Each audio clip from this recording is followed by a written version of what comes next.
Hey, Jeff Dorian here from thesoapguy.com, and how much soap have you given away today?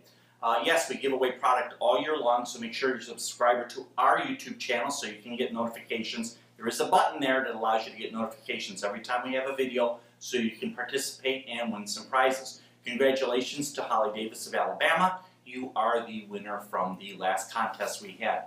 I don't know if I mentioned this before, but there was a very funny episode of Bar Rescue where John Taffer, the guy, goes in and he rescues all kinds of bars all across the country, tells people what they're doing wrong. And the really neat thing about what he does is he brings in some resources, right, that a lot of small businesses don't have. And he brings in some new taps and some new signage, and they do a little bit of redecorating and stuff, and it's very cool.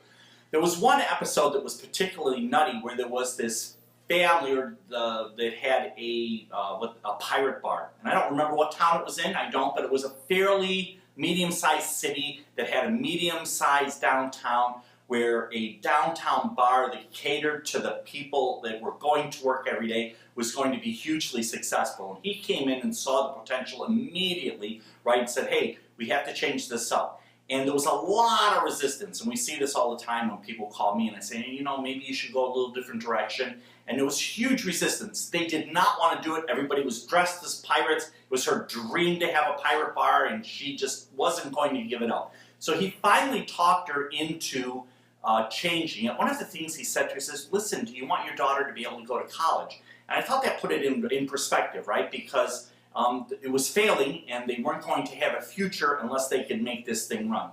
The other thing that I want to talk about a little bit is if they got the other bar, the bar that John saw in his vision, if they got that thing really cranking, right, and they were doing really well there, there's no reason why she couldn't have a pirate bar also.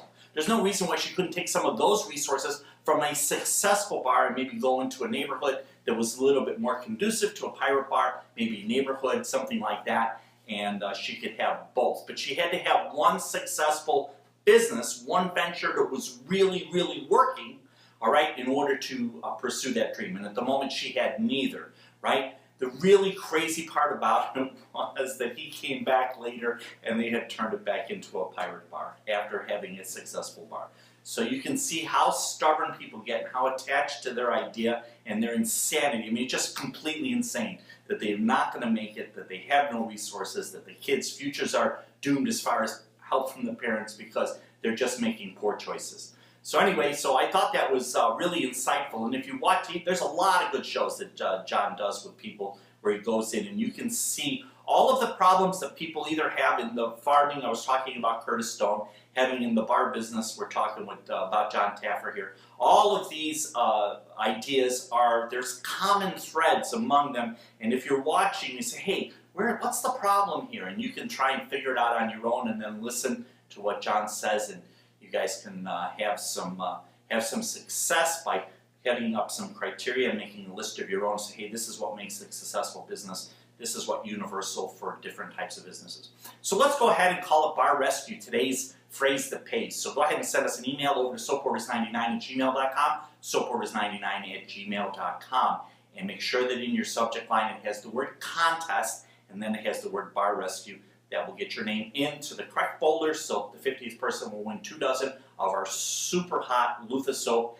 Every single week, the loofah soap sales are going up, up, up. I think you guys should have them as a compliment to the other soaps that we have, right? So check those out. They're really popular now. I appreciate everything that you guys do. I appreciate everybody who participates. Thank you, and have a great, great Christmas, Thanksgiving season coming up here. Hope you guys are all fired up. Get your orders in early. It's crazy here. Thanks.